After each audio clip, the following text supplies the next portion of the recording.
Hello my dear friends, and welcome back to another Star Wars video. So, I've put off talking about this for a couple of days. I had some other videos I really wanted to put out. The most recent one is about a shocking revelation concerning Leia Organa after Return of the Jedi. Go and check it out if you've not done so. Today's main topic has got nothing to do with in-universe. It's to do with the fandom, and some insights given to us via Variety.com. The inside and outs of how Hollywood and various studios have been dealing with the fandom. So if you've wondered, well, where has Lucasfilm been? Why haven't they given us an official comment on the Acolyte's cancellation? Well, in what basically is a new announcement, we now know how they're operating. And, to be honest, I don't like the slant of the way it's been worded.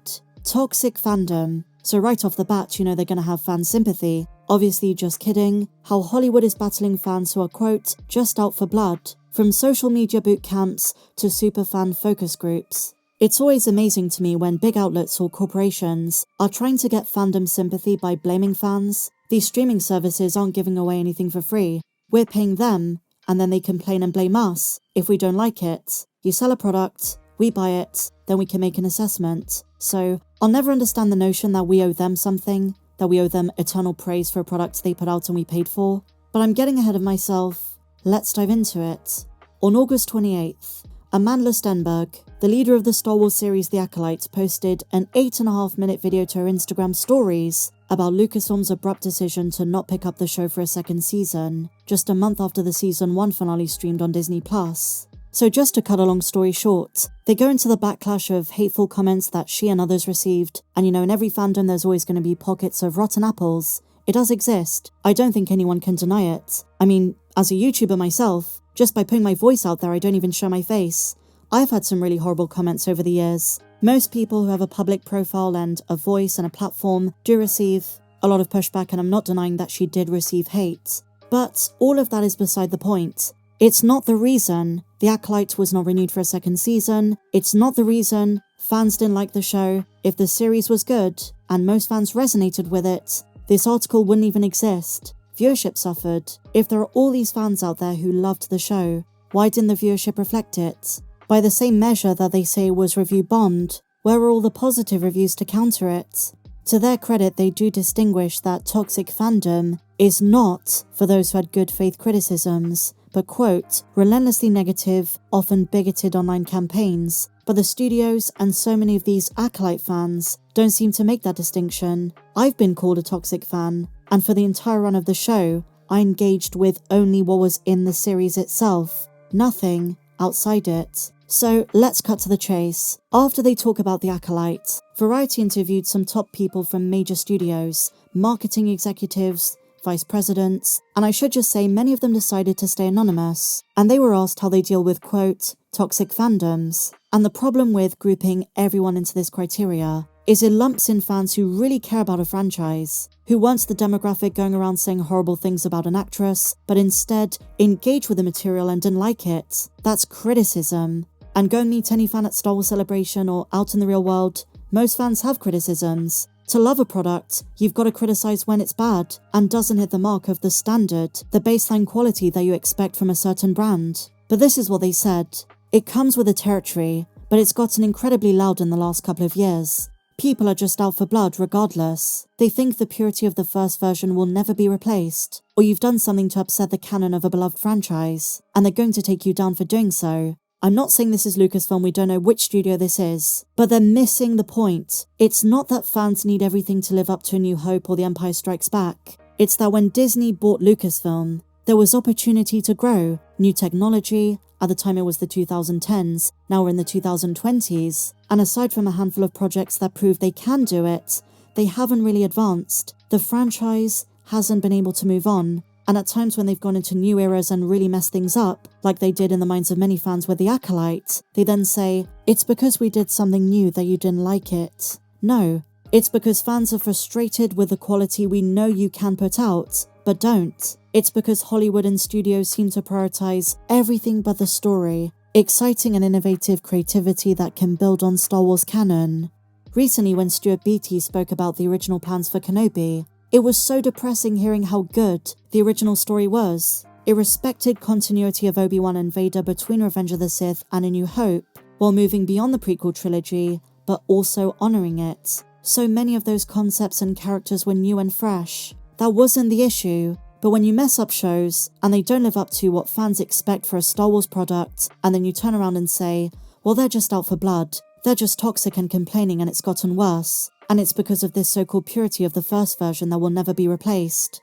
We're not expecting you to replicate, we're expecting you to expand, and do so with creatives who understand a franchise, its characters, its world, how things operate in their universe, and those who are passionate enough to put Star Wars first. Star Wars first. Not your personal baggage repackaged under the Star Wars logo. Whether that is subverting expectations because you think it's going to be quirky, or using a TV show or movie as your own personal therapy session, or better yet, deliberately trying to piss off Star Wars fans because you think he'll be a laugh, and because of some weird, twisted, perceived notion that we deserve to be punished. That is not how you do Star Wars, and with the budget Lucasfilm has, it's kind of baffling we're having this conversation. And like I said, times where they have got it right, times where they've gotten to the heart of what Star Wars is about, hope, and the hero's journey. Rebels, The Clone Wars Season 7, Andor, The Mandalorian. We like new. It's still gotta be Star Wars, it's still gotta respect the lore, and it's still gotta be good. It's not the fans' fault for saying, you know what, that movie just didn't understand the character of Luke Skywalker, or the character of Leia, or Anakin, or what the Jedi represent. The end of The Acolyte has spurred so many of these articles that just say, after 10 years of Disney Star Wars, it must be the fault of the fans. And then they go on to say, after The Last Jedi, quote, an entire YouTube ecosystem is devoted to declaring projects like The Marvels and The Boys garbage. Now, I'm not going to talk about politics. I don't do politics on this channel. I will address something which they seem to like to bring up. YouTubers. Regardless of what you think of certain YouTubers' opinions, have these outlets ever stopped to wonder, why are there people listening to them? Seriously, if all of the YouTubers talking about Star Wars are so bad, then why have they got an audience of people who are willing to watch their videos and like what they have to say? Could it be that all of these frustrations have mounted over the years? Could it be that deep down some Star Wars fans have hope that the franchise can be more than what it's become? I see these people say, these YouTubers must be brainwashing their audiences. Maybe they're just resonating with fans who feel disenfranchised. I don't watch too much other Star Wars YouTube, I don't watch much pop culture YouTube, but over the years I've seen a shift away from fans who like talking about the substance of Star Wars lore to discussions about what's become of the brand, because to some, maybe many, Disney Star Wars just isn't cutting it. One thing the article gets right is by saying the vast majority of fans are casuals, but to say that the fandom is congregated online, who love talking about Star Wars, who have hope every time a new trailer comes out, are they toxic because they don't like your product? So it turns out, studio insiders have revealed they've started congregating groups of superfans, and in focus groups, they'll pitch them the ideas and they'll tell the studio if they think fans are going to react badly. But the reality of the situation is this. Every Star Wars fan has a different point of view. No two fans can agree on things. Is it good they're getting superfan focus groups? Depends on their approach. I mean, on the surface it'd be a good sign, them asking fans how they feel about things. But the fans they seem to want to congregate tend to only have favourable opinions, and they become afraid to criticise. And on the other end, some would say that superfan focus groups would stifle creativity if it's pandering to what they think fans want to see versus a risky creative choice. There's no real information here about the nitty-gritty of how it works, because that would be very telling, and an important detail to not leave out.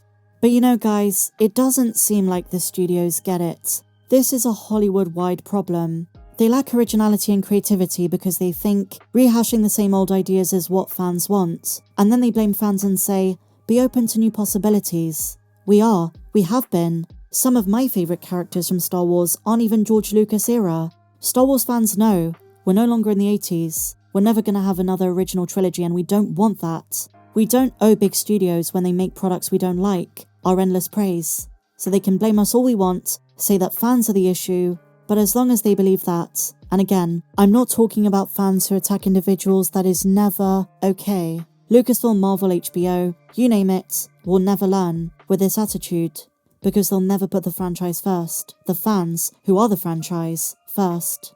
That's my take though. What do you guys think?